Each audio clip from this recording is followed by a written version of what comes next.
হরিশ্চন্দ্রপুরের তুলসীহাটা উচ্চ বিদ্যালয়ে স্কুল ছাত্রীদের কটূক্তি ও অশালীন আচরণের প্রতিবাদ করতে গিয়ে হেনস্থার শিকার হন প্রধান শিক্ষক হরেন্দ্রনাথ পাল। অভিযোগ, শনিবার সকালে দুই যুবক মোটর সাইকেল নিয়ে স্কুলের সামনে বেপরোয়া ঘোরাঘুরি করে এবং প্রার্থনা চলাকালীন পরিবেশ বিঘ্নিত করে। স্থানীয় বাসিন্দারা আকাশ আলী ও হালিম আলীকে আটক করে পুলিশের হাতে তুলে দেয়। পুলিশ ঘটনার তদন্ত শুরু করেছে।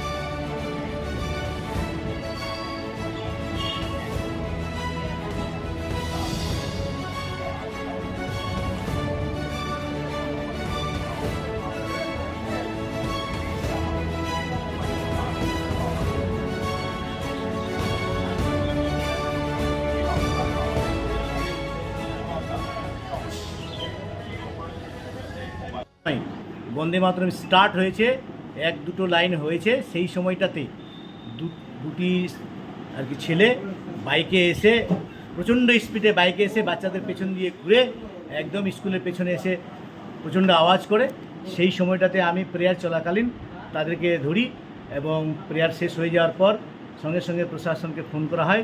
প্রশাসন অ্যাক্টিভলি আসেন এবং তাদেরকে ধরে নিয়ে যান, তাদের বাইকে নিয়ে এবং ওদেরকে নিয়ে থানায় নিয়ে যান। মানে ছেলেগুলো কোথাকার, স্কুলেরই কি? ছেলেগুলো স্কুলের না, কোথাকার আমরা জানি না। এই মাঝে মাঝে এই ছেলেগুলো মাঠের কোনটাতে যে গাছ আছে দুটো, সেই জায়গাগুলোতে আড্ডা দেয়। মানে তারা কি এখানে স্কুল ছেলে মেয়েদের সঙ্গে কখনো টন্টিটকারী বা এরকম? তা আমি তো বলতে পারবো না, বাইরে ডিস্টার্ব তো করেই, ওরা একটা অশুদ্ধ উদ্দেশ্য নিয়েই থাকে ওখানে। তো এর পূর্বে আপনি কখনো প্রতিবাদ করেছেন এটাকে নিয়ে বহিরাগত? এর আগে আমি নিজেই ওদেরকে ধমক দিয়েছি, মাঝে মাঝে পালিয়ে গেছে, কিন্তু দিন দিনে এই জিনিসটা বাড়ছে এবং সংখ্যাটা ওদের বেশি হচ্ছে। আজকে প্রশাসনে খুব অ্যাক্টিভলি কাজ করেছে। তো যারা এই যে একের পরে এক দিনে মানে আড্ডাগুলো দিচ্ছে যারা এসে, তারা কি বাইরের কোনো বখাটে ছেলে বা এভাবে করে ছেলের মতো মনে হচ্ছে? ওদের তো আমরা চিনিই না। এখন অনেক সময় দোকানে সৌদা কিনতে আসে, কিছু বললে বলে আমরা মুড়ি খাচ্ছি বা জিনিস কিনছি, আমার কিছু বলার থাকে না। তখন তাদের উদ্দেশ্য কি মনে হচ্ছে? কেন বা এই উদ্দেশ্য নিয়েই থাকে? কখনো বাইরে আড্ডা ফাড্ডা দেওয়া, হয়তো কাউকে ফোন করে ডেকে নিয়ে এরকম কখন নজর পড়েছে আপনাদের? স্কুলের কোনো ছাত্রীকে নিয়ে হয়তো কখনো আড্ডা ফাড্ডা দেওয়া বা সময় কাটানোর মতো? আমরা যখন দেখেছি যে স্কুলের ছাত্রীর সঙ্গে গল্প করছে, আমরা সঙ্গে সঙ্গে এখান থেকে গেছি। এখন বাইরের দিকে কি করছে আমরা তো দেখতে পাচ্ছি না, কিন্তু লোকালিটির কাছ থেকে খবর আসে যে এরা বদমাইশি করছে, কিছু স্টুডেন্টকে ডিস্টার্বও করছে এরা। তো স্কুল গ্রাউন্ডে কি একটা কোনো নিরাপত্তার অভাব রয়েছে? হ্যাঁ, এখানে আমার স্যারকে বলেছি, উনি সিভিক দেওয়ার ব্যবস্থা করেছেন এবং এখন পর্যন্ত সঙ্গে সঙ্গে দিয়ে দিয়েছেন। স্যার, আপনার নামটা বলবেন? আমার নাম হরেন্দ্রনাথ পাল, প্রধান শিক্ষক, তুলসীহাটা হাই স্কুল।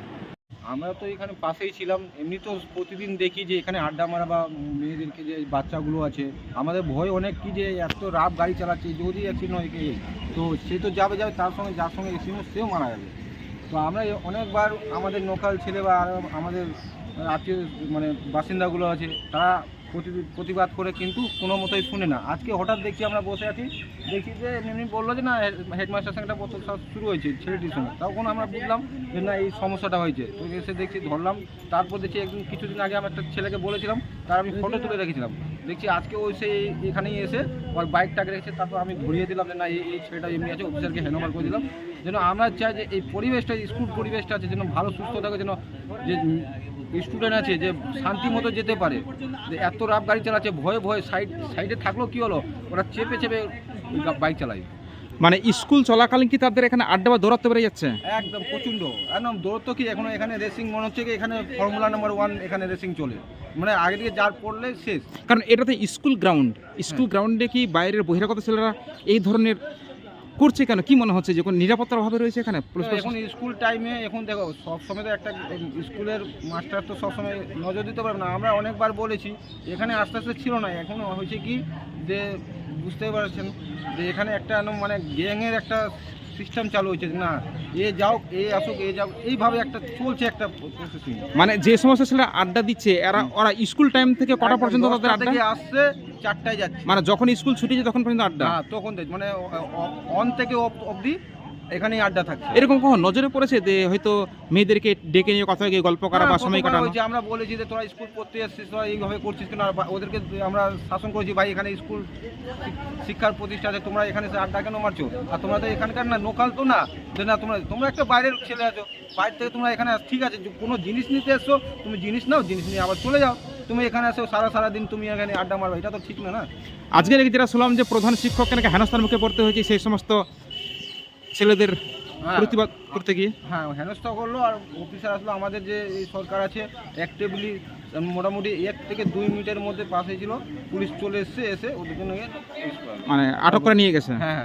এখন আপনারা কি দাবি করছেন এই ইস্যু নিরাপত্তাকে নিয়ে? না, আমরা তো দাবি করছি এখানে যেন ভালো সুস্থভাবে পরিবেশটা হোক, আর কয়েকটা যদি সিভিক দেয় ভালো হবে। মানে স্কুল টাইপে সিভিকের দাবি করছেন? টাইমে সিভিক দিলে ছাত্রছাত্রীরা আসে, ওরা একটু সাহস পাবে যাতায়াতের একটা। আপনার নাম বলবেন? আমার নাম যোগেশ দাস, পরিচয় দিবেন। পরিচয় আমি চাচল মণ্ডল পিওর সভাপতি। আচরণ বেড়ে যাচ্ছে বিষয়টা বলতে এখানটায় এনাদের দৌরাত্ম, এই ছেলেগুলো দৌরাত্ম অনেক দিনের। এখানকার সাধারণ যে দোকানদার সবাই কমপ্লেন করেছে, ওরা থ্রেট মারে দোকানদারকে, তোমার দোকান ভেঙে দিব।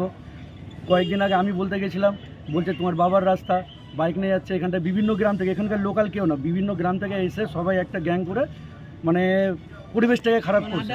কে নেশা করছে, কে কী করে আসছে, এখানকার বিভিন্ন স্কুলের মেয়ে বা মানে ছোটো ছোটো মেয়ে সব যাচ্ছে, ওদেরকে টোন্টিং করা। আর তারপরে বাইক তো রাফ, এমনভাবে বাইক চলায় যে যদি সামনে কেউ পড়লো আর বলার কিছু নাই। বাইকের ফটো তোলার নম্বরও বোঝা যায় না, বাইকের এত স্পিডে নিয়ে যাচ্ছে স্কুল টাইমে। মানে স্কুল গ্রাউন্ডের মধ্যে কি তাদের এই আড্ডার জায়গা? সম্পূর্ণ স্কুল গ্রাউন্ডের মধ্যে, রাস্তার মধ্যে, স্কুল চলাকালীন ওদের আড্ডা হলো, স্কুল শুরু হলো তখন থেকে স্কুল শেষ পর্যন্ত এদের আড্ডা কমে না। আর এখানটাও এই জায়গাটাকেও মানে সব আড্ডা এখানে স্কুল থেকেও বলে কোনো সোরা হয়নি। আজকে মানে আমাদের প্রধান শিক্ষক মহাশয় একজনকে বললেন, তো ওটাতে ওদের দাদাগিরি বা প্রধান শিক্ষক মহাশয়ের সঙ্গে ধাক্কাধাক্কি করেছে। তো পুলিশ প্রশাসন এক ভালো স্টেপ নিলেন যে নিয়ে গেছেন দুজনকে তুলে। তাদের কি আচরণ দেখছে তাদের? মানে তাদের আচরণ মানে একটা মানে বিশৃঙ্খলা সৃষ্টি করা এখানটায়, বাইরে থেকে এসে একটা ইসের মধ্যে যে মানে গ্রামবাসীরা নিজের মেয়েদেরকে ভয়ে স্কুল পাঠাচ্ছে না, এমন অবস্থা হয়ে গেছে। আজকে কয়েকজন কমপ্লেন করলো যে আমার ভয়ে মেয়েকে স্কুল পাঠাচ্ছি না, এদের ভয়। তাহলে ভাবেন কি অবস্থা করে রেখেছে জায়গাটা। ওরা কি স্কুল চলাকালীন একদম এই স্কুল ধরনের- চলাকালীন কিছু বলতে গেলে বলছি মুড়ি খাচ্ছি, কিছু বলতে গেলে হ্যাঁ অমুক জিনিস নিতে এসছে এই করবে। এবার বেশি যে বলতে গেছে, বেশি বলতে যাওয়াতে ওই একটা দোকান আছে, দোকানে গিয়ে বলছে যে তোমার দোকান ভাঙে দেবো বেশি বললে। একজন দোকানের সাথে একদম এখানটাই ঝামেলা, তাও মানে গ্রামবাসী হিসাবে ওদেরকে করছে ওই 1-2 দিন, তারপরে যে কাটছে। আর এখন গ্যাং বড় করে নিয়ে সব জায়গার বিভিন্ন গ্রাম থেকে এসে এখানটায় অত্যাচার শুরু করেছে। এটা কতদিন ধরে আপনার নজরে আসছে? বিগত অনেক দিন ধরেই চলছে, এই এখন এরা বেশি শুরু করে দিয়েছে। এই মাস 6 সাথে যখন আমরা প্রতিবাদ করছি তখন ওদের এটা বেশি হয়ে গেছে। আপনারা এখন প্রশাসনের কাছে কি দৃষ্টি আকর্ষণ প্রশাসনের করছেন? কাছে একটাই প্রার্থনা যে প্রশাসন আমাদের এখানটায় সিভিক দাও, কারণ সিভিক ছাড়া আমাদের মানে খুব অসুবিধা। আমরা নিজেরা বলতে গেলে ওইভাবে তো আমাদের কথা শুনে, সিভিক থাকলে কিছুটা মানে ছাত্রী যারা আছে ওদেরও একটা সেফলি থাকবে। এটাই হচ্ছে আমাদের প্রশাসনের কাছে প্রার্থনা। আপনার নাম বলবেন? অর্পণ মুখার্জি। আপনি এখানকার বাসিন্দা? হ্যাঁ, এখানকার কথা।